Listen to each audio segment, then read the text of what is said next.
think that it's really. Oh, wait, just a second. Did it do it? This meeting is being recorded. Now we know. I'm going to start us with a John O'Donohue poem. We've had a great session book club book of John O'Donohue with Raleigh Bowden, and I didn't directly participate, but I listened to some, and he is such an incredible poet. So I'm going to read a poem of his. Then I'm going to ask, we've been really fortunate, both Diane and Byron have written about their experiences, and I have asked them if we can share them with everybody who is participating with us. But I think it would also be great to hear, we heard a little bit last week from Sherwin about his experience, but I think it would be great to hear from anyone who wants to today to talk a little bit about how their individual experience has shaped their view of what they would want for themselves in a vigil. And then hopefully we'll have time to spend a few minutes reflecting on that and then come back together, maybe it will be 5 minutes, and then come back together and talk about, for each of us, what are the most important elements that for an after-death experience that we would want for ourselves and for those we love. And I'm hopeful that hearing some from all of you about what you've experienced so far will stimulate others in thinking about what matters. So I'll start with John O'Donohue. And this is one that's for those who are facing death, and also for those who are caring for those who are dying. For one who is exhausted, a blessing. When the rhythm of the heart becomes hectic, time takes on the strain until it breaks. Then all the unattended stress falls in on the mind like an endless, increasing weight. The light in the mind becomes dim. Things you could take in your stride before now become laborsome events of will. Weariness invades your spirit. Gravity begins falling inside you, dragging down every bone. The tide you never valued has gone out, and you are marooned on unsure ground. Something within you has closed down, and you cannot push yourself back to life. You have been forced to enter empty time. The desire that drove you has relinquished. There is nothing else to do now but rest and patiently learn to receive the self you have forsaken in the race of days. At first, your thinking will darken and sadness will take over like listless weather. The flow of unwept tears will frighten you. You have traveled too fast over false ground. Now your soul has come to take you back. Take refuge in your senses. Open up to all the small miracles you rush through.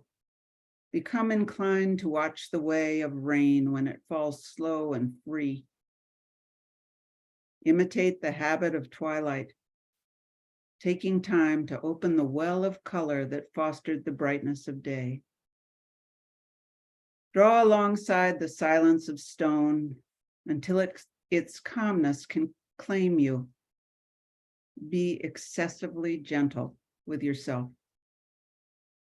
Stay clear of those vexed in spirit. Learn to linger around someone of ease who feels they have all the time in the world. Gradually, you will return to yourself, having learned a new respect for your heart and the joy that dwells far within slow time.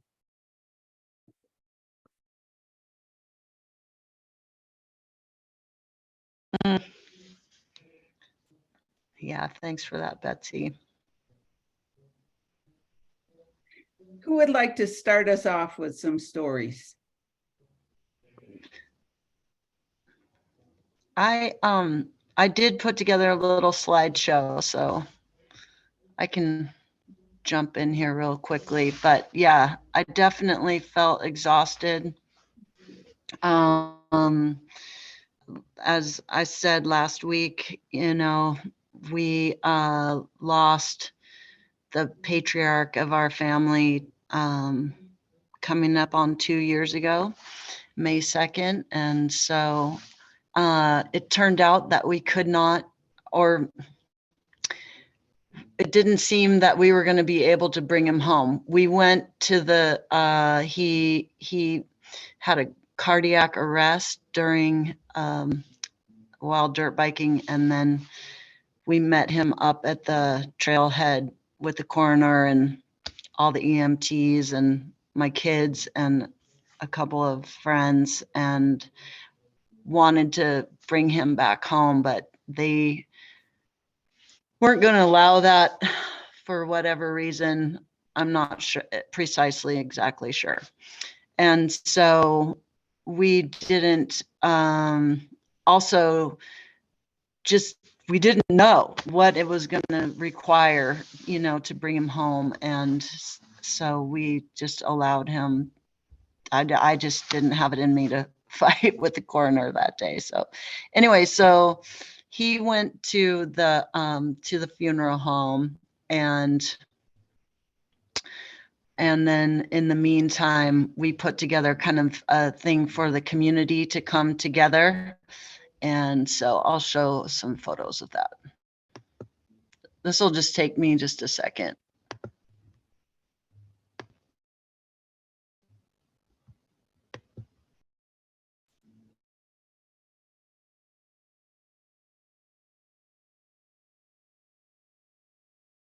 Can you hear me? Yes.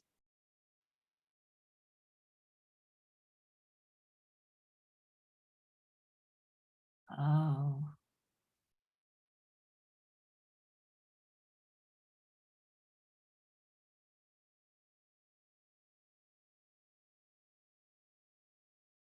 We're not hearing you now. You're muted now.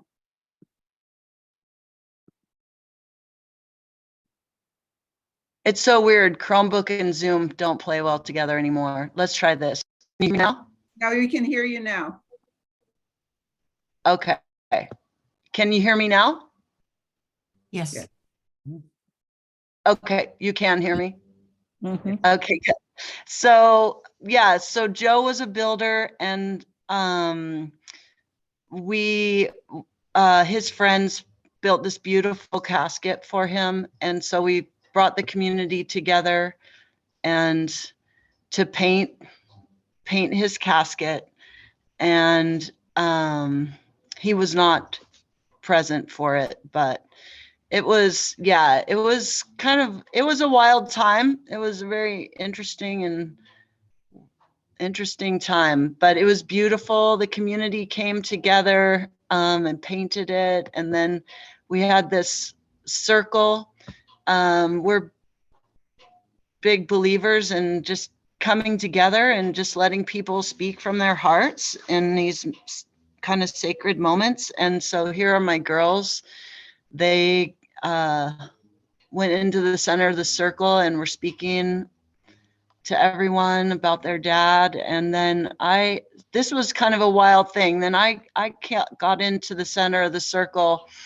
I did not know what I was going to say. And one of Joe's best friends, Donnie, took this picture while I was talking about him. And really, when I was on the side of the circle, I kind of called to him, and I was like, Joe, I don't know really what to say. I'm just like, just go ahead, and I'm just going to conjure you up. And so this is sort of wild. We have like a number of pictures of this. That's me in the center of the circle. Oops.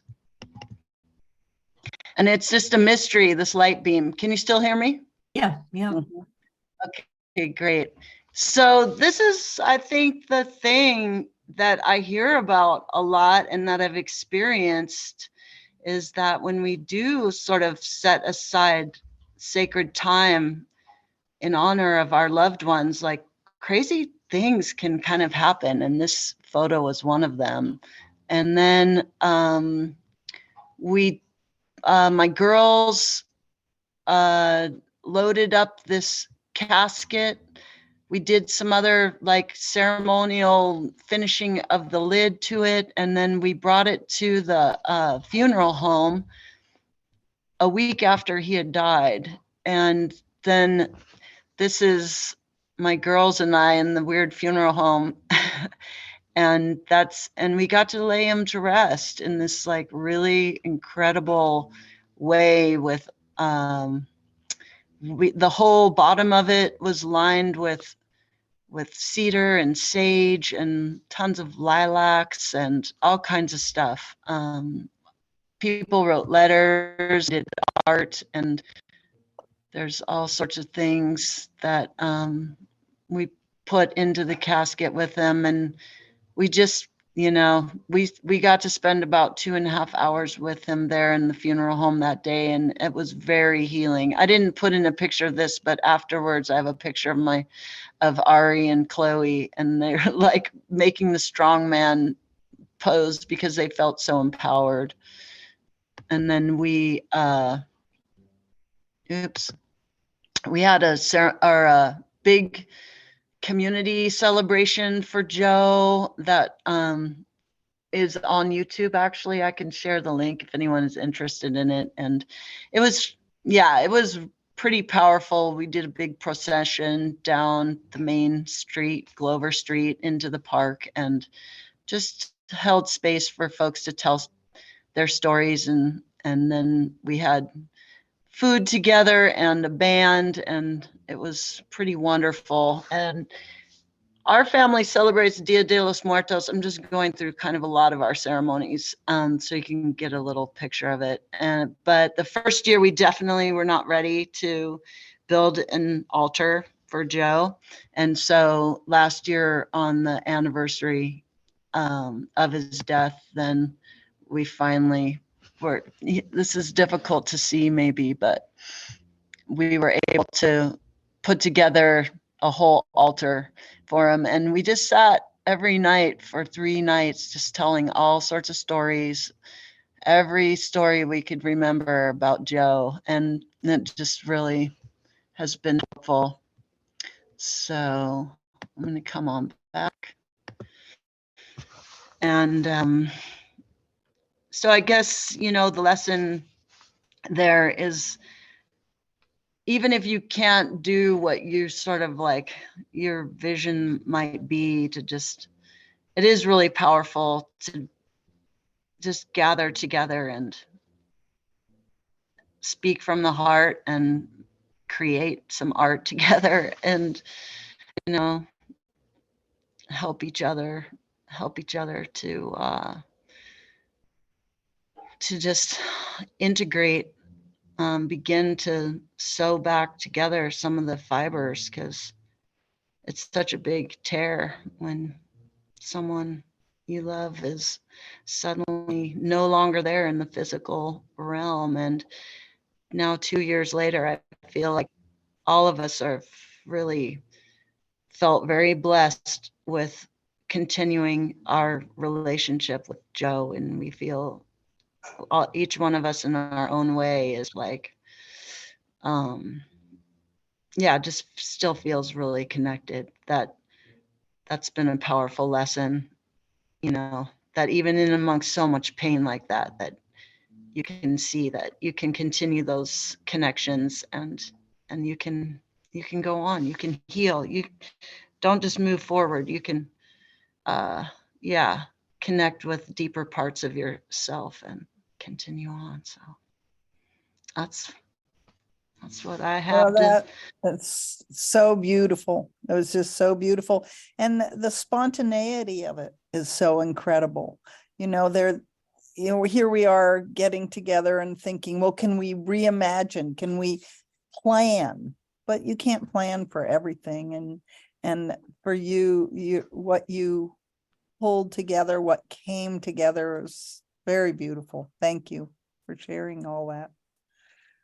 Oh, Well, and believe me, it did I did not do it alone, that's for sure, right? We invest in community, and we invest in our relationships with friends, and it is, yeah, it's that And I would like definitely to say, wouldn't even have though happened. Joe's death was sudden, you had the opportunity to think about ceremony beforehand. And this, I think your prior, your recognition of what what gave meaning in ceremony to you, both having a collective collection of people who you loved, the art, the music, the opportunity to communicate with Joe, the opportunity to communicate with one another, all those things. You'd had premeditation to some extent about those as values. And I think that's the opportunity for us today, is Mhm. not so much that we know exactly how it will play out, but if to consider what matters to us, to that might be healing, and what was healing for you, Tracy, and hopefully we can hear some other stories as well. Would anyone else like to speak? Frauke, you're next on my screen, and then we can go down to. Okay, yeah, the ceremony for Joe and the coming together of community was so beautiful. And what you did and the community did to bring us all together was very, I don't know about the word healing, but bringing us together so that we could tell Joe how much, what he meant to us and to his family, and to have so many family members there. I'll just segue from that to what the importance of community when Lynn died, and we couldn't, she was in Los Angeles and went into the hospital. She didn't know that she had AML, and she died 15 hours later. So there was no, I still, for me, the hardest thing was not to be able to be with her. And even if, even if she couldn't respond, but to be with her when she died.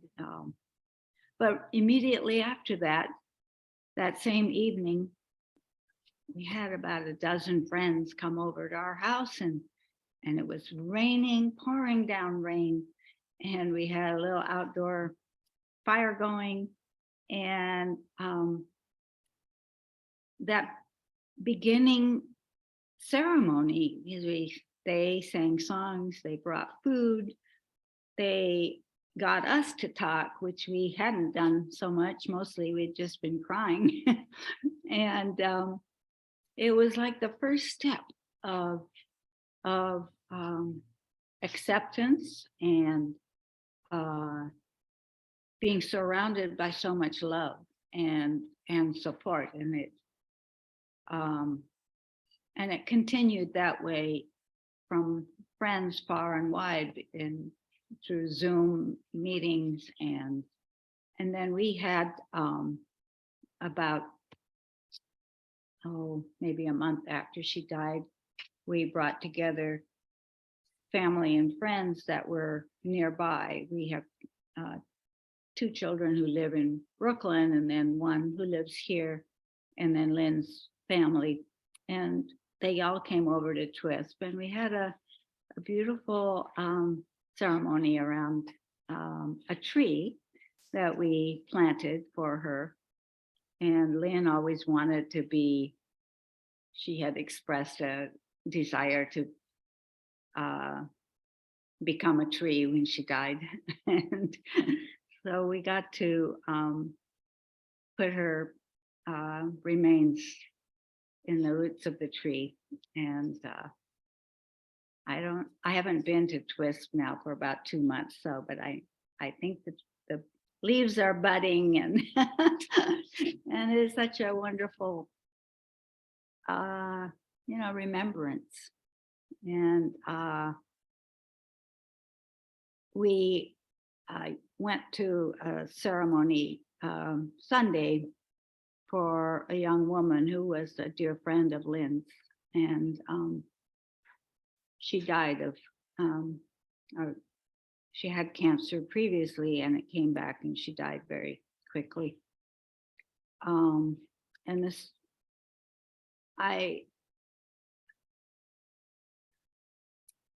it was so beautiful, and it made me, I don't know, brought up pain of not being able to do something like that, where there's more than just family, even though family is so important, and to have that recognition, and to have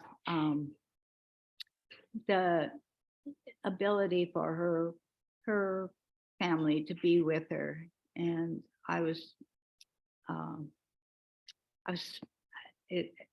particularly happy for all of them, that they could do this and then do this ceremony as well. And it made me realize the importance, of ceremony in whatever way you can have it and create it.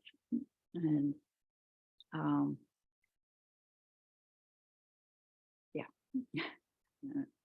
there are other things I could say, but Thank you.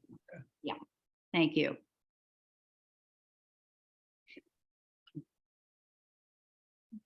Yeah, I think that losing someone during COVID, was just the hardest. Have something like that happen early on in COVID, and that was just so hard. I remember being like, let's just go down there. Frauke will take you. That is so hard. Byron, do you want to tell your story? Yeah, I just kind of wanted to honor the two previous stories. Thank you. Mine's a little bit different, and I kind of wanted to navigate away, into another space. My mom was in a nursing home, and she lived there for about 3 years, and she hated it, and it was agony to go visit her. We didn't have a real close relationship. She was bipolar, and not a super kind person at the end of her life. And so part of why I got involved with Lucinda Herring was I wanted to take back some ceremony. I wanted to take, my mom had been pretty much running things, like just kind of like, that's what it felt like to me. She was very unhappy and making it, plain. I tried to do my best. And so I decided that I wanted to do it for me. It was kind of like, this is something I need to do. I checked it out with Lucinda, and it was like she died at 11:30 at night, and I just happened to be there holding her hand when she died.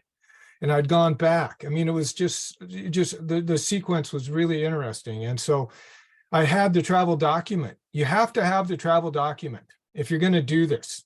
If you can.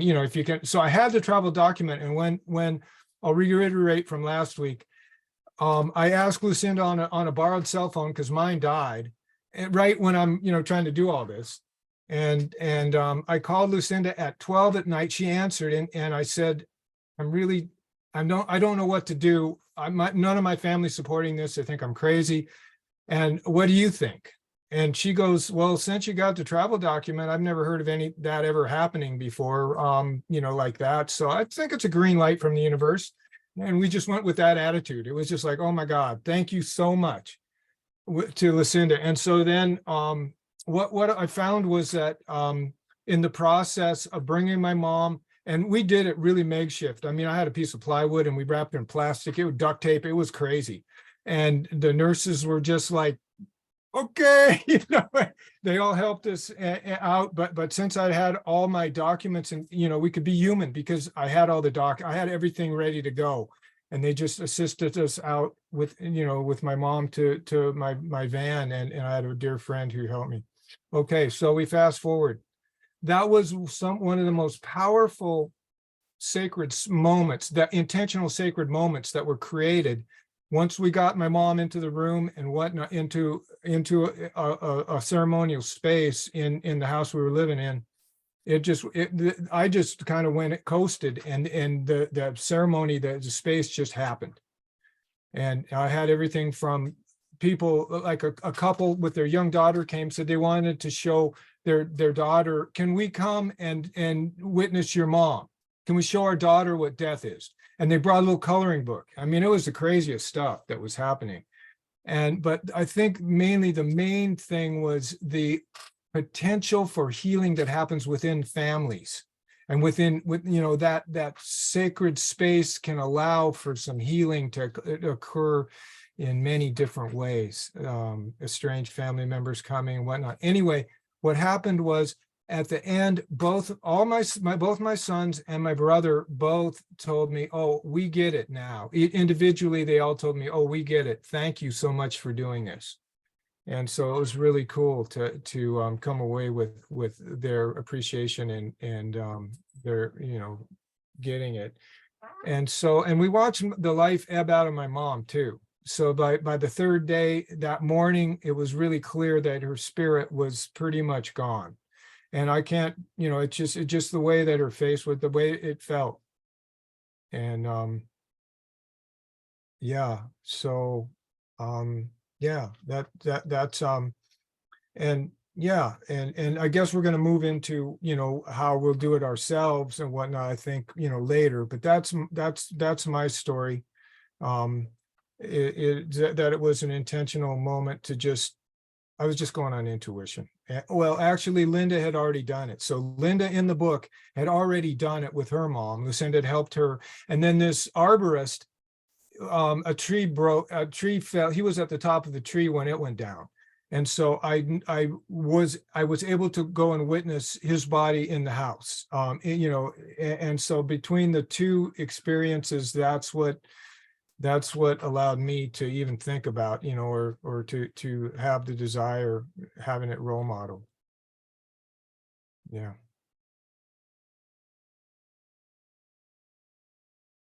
I know there are more stories in this room right now. I want us to have a chance to hear at least a little bit more before we try to construct our own. Time is passing.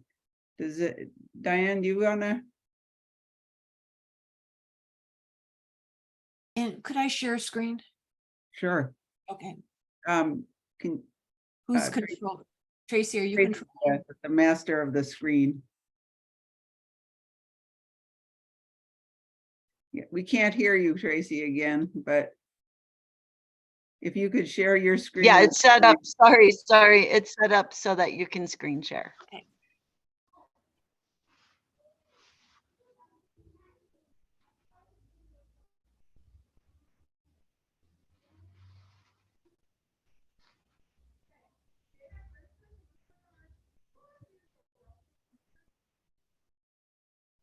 I'm waiting for it to pop up.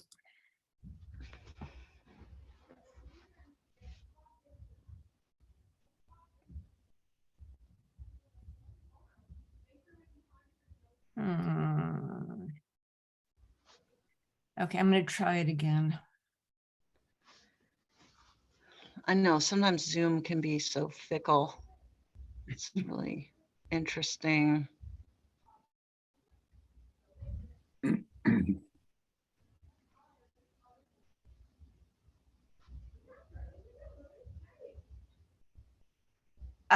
Okay, I can see it. Can you see it? Yes. Yes. Okay, good. Yes. All right, so after last week's session, I just sat down and wrote all the deaths that I witnessed, those that were important to me, those that kind of told a story. And I started with what it was like growing up on the south side of Chicago, where going to wakes and funerals was part of the culture. I must have gone to hundreds by the time I graduated from high school. And when I moved to California, I realized that most people didn't do that. I didn't know anyone who had actually then had ever seen a dead body. By the time in 1990, I became part of the Zen Center community in San Francisco, and I lived in residence. And one of the other residents was this woman. Her name was Helen Dunham, and she was an artist. She moved into the Zen Center when she was in her 70s, and she was diagnosed with cancer. And I talked about her last week. It was my first experience of sitting with someone who was fading naturally. She died in the emergency room, but by good luck, we were able to bring her back to the center. And then the ritual was to sit with the body for 3 days.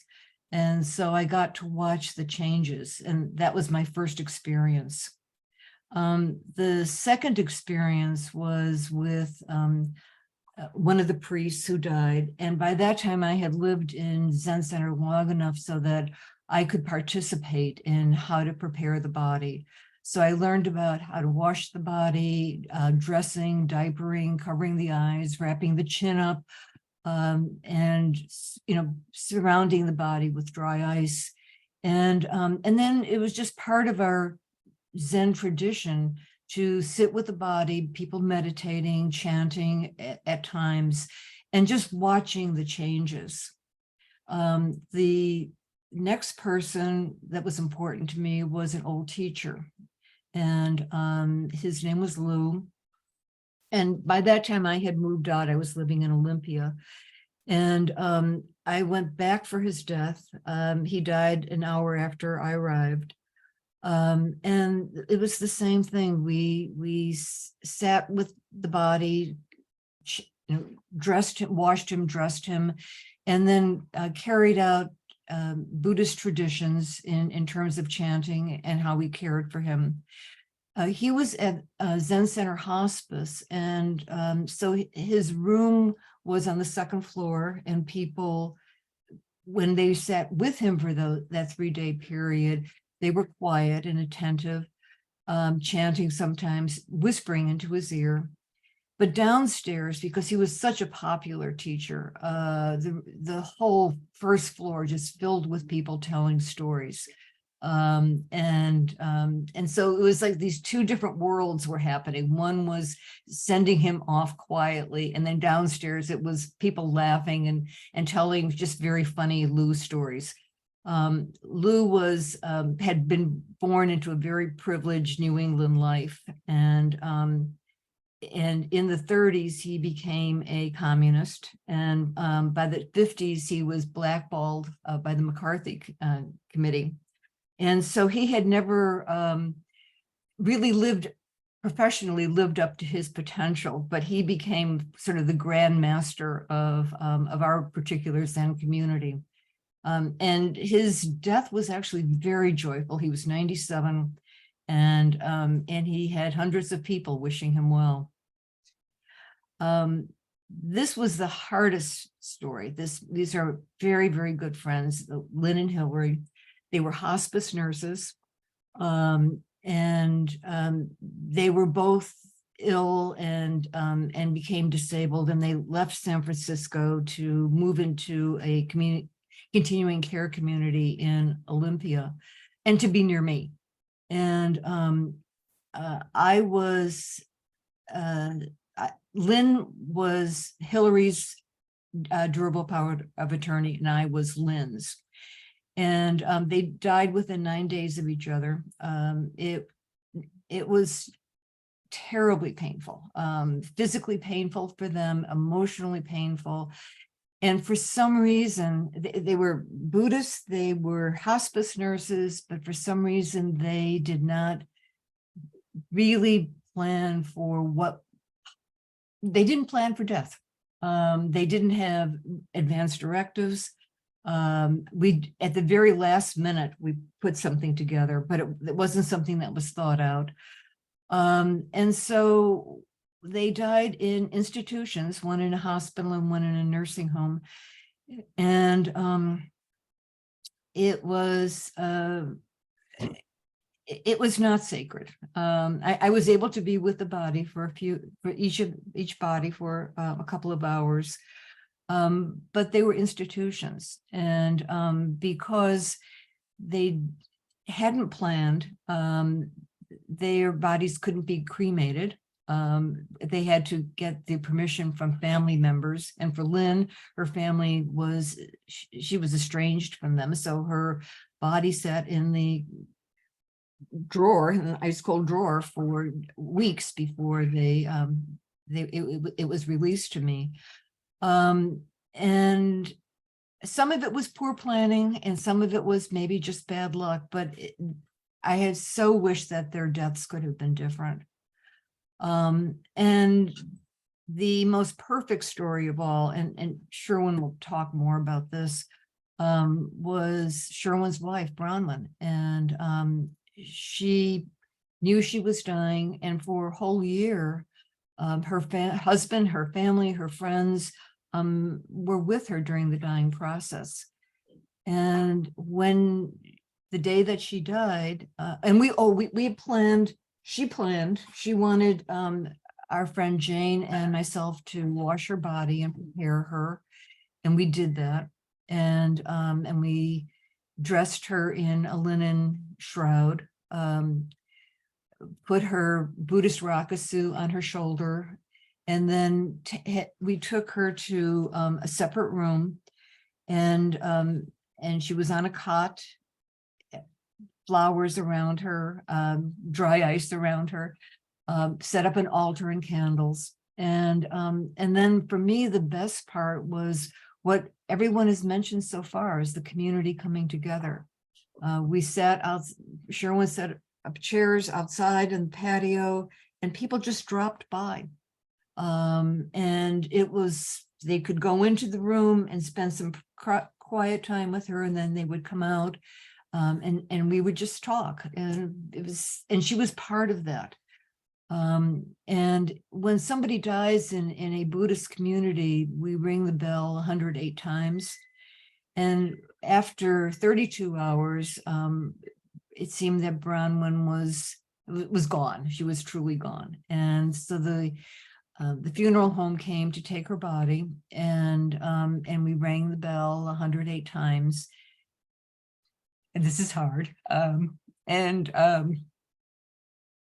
We were kind of an honor guard for her. It was very lovely. And so you'll have a copy of this, what prayers we chanted, and what words were said at her death. And then at the end of preparing for this talk today, I was thinking of all the things that we would want to put together in order to say that we have a death plan. These are the things I thought of, and you'll get a chance to look at this after we send it out. So I think that is it for me. Thank you, Diane, so much. Yeah. And I really appreciate that we'll have this to share with everyone. I think that that's really a powerful thing. And Sherwin, it's probably your time to add or any part of your story that you'd like to.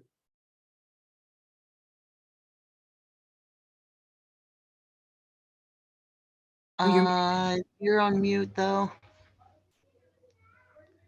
First of all, I'd like to just thank the people that have shared stories.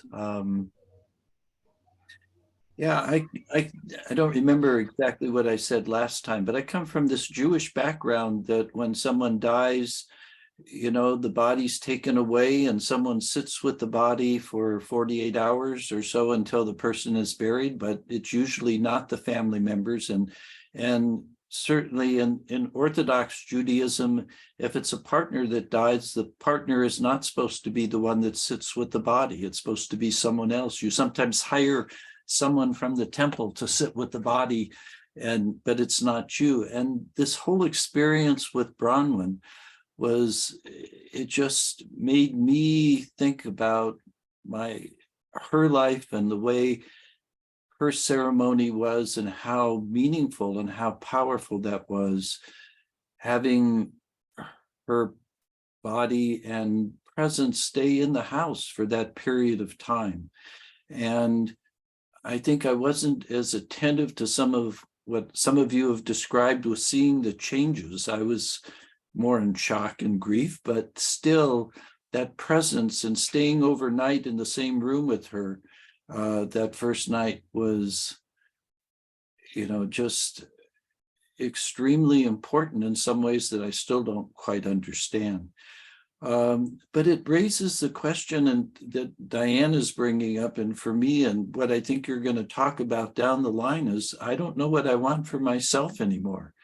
I have this one traditional background that just somehow doesn't seem adequate anymore. But the idea of just that presence that Lucy, you talked about in terms of people coming together, it just seems so powerful to be able to do something like that. And I guess I have to think more about what would I want for me. But I certainly see the value and the significance of being there for the end, and also for that part after the person stops breathing and their heart stops beating. So Thank you, Sharon.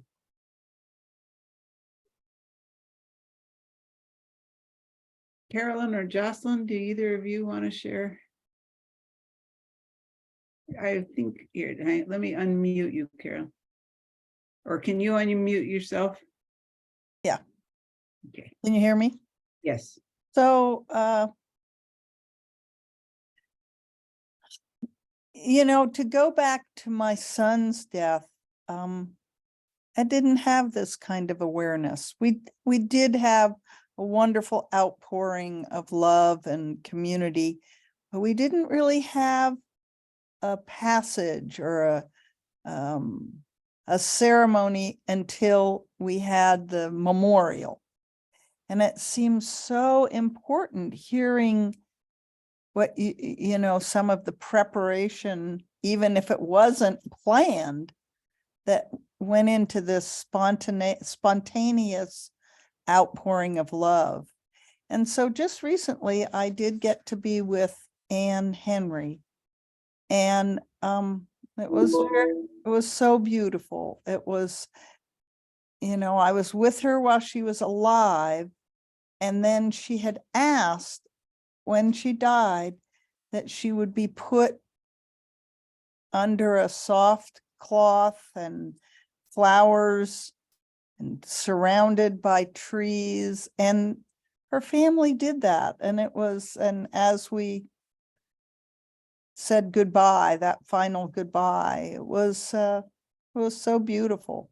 It was kind of like, I did kind of take notes, but I'm getting a lot out of today. I can't say that I just am so happy that those of you who were able to have this ceremony, it sounds just incredible. And Frauke, I would say to you and Mac, maybe it's never too late, maybe to do something. My son's birthday, he would be 33, is coming up. And at his memorial, I spoke and said, one of the hardest things about losing a child is you don't get to see what they become, you know, because we do change so much from our youth to growing up. And many of his friends are here and are married now and have children and have good jobs and are not, you know, doing their wild teenage things. And I've been thinking I'd like to have them come for dinner or something. So I'm kind of playing with that idea. No, Carolyn, that's a wonderful idea. I think that's a great idea, Carolyn. Thanks. And And- thank you to everyone who has shared. This has been very meaningful for me. And it's giving me a lot to think about, and I look forward to reading our book. I wonder, Betsy and Tracy, I wonder if I might say something. You know, we had the benefit when Lynn died, it was the middle of the pandemic, and we didn't have the opportunity to gather people together. But over the course of several months, there are so many different ways in which we felt supported and that she was honored. It started the night, as Frauke mentioned, with Friends Gathering. That was so important. That was just critical for us. But then a week later, high school classmates got together, had a memorial on Zoom. An actor friend of hers began a sitting Shiva, you know, every night for a week, starting the day after she died. And then we did the tree planting ceremony a month, 2 months later. And then we got the family together to look at the tree again, and we all gathered around the tree a year later, around her birthday. I guess it was on the day she died, a year later. And then there are other events that happened, and it was almost like, in some ways for me, it was better that way than to have one moment in time, one afternoon, one evening, when everything had to be crammed into the same time. And I had that feeling again yesterday when a dear friend of Lynn's died, as Frauke mentioned. And again, it was like you're trying to pack so much into this one moment that if there was some way to kind of ritualize continuing to honor the person, to get the family to be together, to remember and to feel comfort from those memories, and to have people listening to you talk or to hearing about your loved one, is almost better than trying to do it all in one moment in time. I mean, you need both maybe, but that's just for me. It's like I don't so much miss having had that one moment, because I sort of felt like it happened a number of different times over time.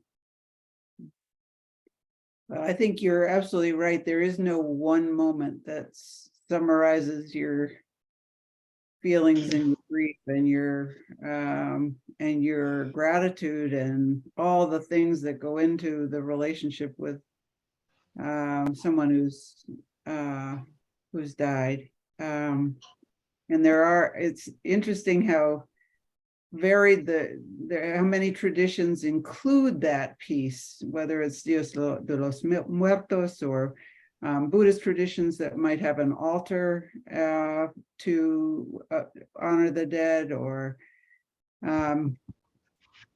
there are lots of ways to have ongoing recognition of this person whose spirit is so present in your life.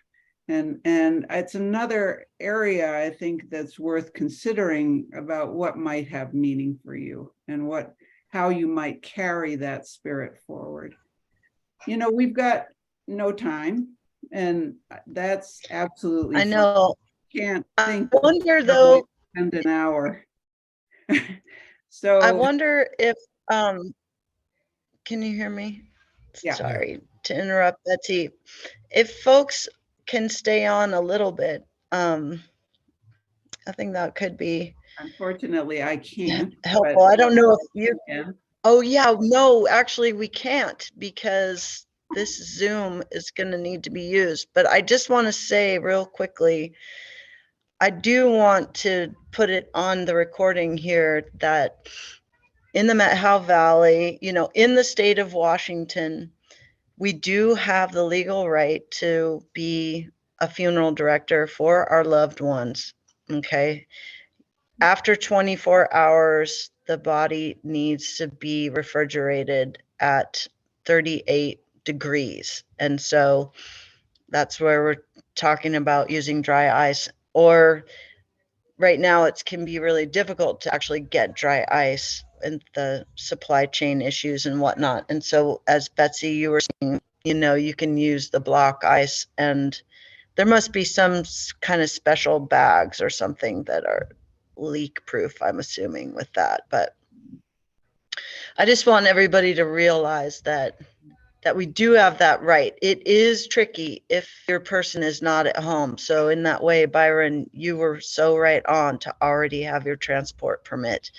And so that is a thing. If this is something that people do want for themselves, and you know that somebody is going to die, then it's a very good idea to get your ducks in a row and get your transport permit. How Sometime. much ahead can you get that? That's a good question. Byron, what did you do? How did you get that? It was right across the street from the nursing home. It was crazy. And it was the same afternoon. It was the same afternoon. I was just going on intuition, but I just wanted to get ahead of it. I had no idea my mom was dying that evening. So I yeah, think- I only had it for a couple of hours. Talking to the coroner ahead of time and anticipating the need, I think, is the key. But you can't always anticipate a death. Like with No. not an anticipated death, or. But yeah, in hindsight, what could have happened, because Joe died on a Sunday, I think the reason why we couldn't bring him home was because we didn't have the transport permit. And so what we could have done is had him held actually in Twist, gone and gotten it, and then brought him home. But anyway, and also just know that Betsy and I are resources for people. If And you we're find working your on developing a more extensive resource list for our website around this very issue. We have very little time because we have other people who need to use this channel. I cannot thank you enough for sharing your stories. It is such an honor to be here and hear your voices and your stories. And I would like to invite any of you who have any interest in doing this to do what Byron and Diane have done in writing. I mean, it doesn't have to be as they both wrote these eloquent stories, and I invite you to write notes about what might have meaning for you, and share them with Tracy. And if you have take 5 minutes, 10 minutes now to write down what's important to you, looking at what Diane's list is when you get her story may help you think about that again more deeply. There are ideas in the book Reimagining Death as well, and I'm happy to share my copy of that. But please, if you feel so inclined, don't be shy about sharing it, because I think it means a great deal to the rest of us to hear what you all have considered and what matters, what gives meaning to these moments. Do we have time for me to read just a real quick thing, or do we have to get off now? Quick is how quick? Quick is about 30 seconds. Go for it. Okay, epitaph. This is what I want on my in my obituary. When I die, give what's left of me away to children and old men that wait to die. If you need to cry, cry for your brother walking down the street beside you. And when you need me, put your arms around anyone and give them what you need to give to me. I want to leave you something better than words or sounds. Look for me in the people I've known or loved. And if you cannot give me away, at least let me live in your eyes and not in your mind. You can love me most by letting hands touch hands, by letting bodies touch bodies, and by letting go of children that need to be free. Love doesn't die, people do. So when all that's left of me is love, give me away. Oh, that's beautiful. Mm, I just want to thank thank you, everybody. Byron. That's Yeah, this has been very meaningful for me and lots of amazing Where stories. might we share some of this? Betsy? If you send things to Tracy, we can share them among our group. Okay, And the video will be on the Meadow at Home website, and the resource list is in progress, so. and I'm gonna put I will get together an email and I'll send these things out and to everyone who registered, and maybe we need to come offer up one more session to come back together if people are open to it. So we can do that too.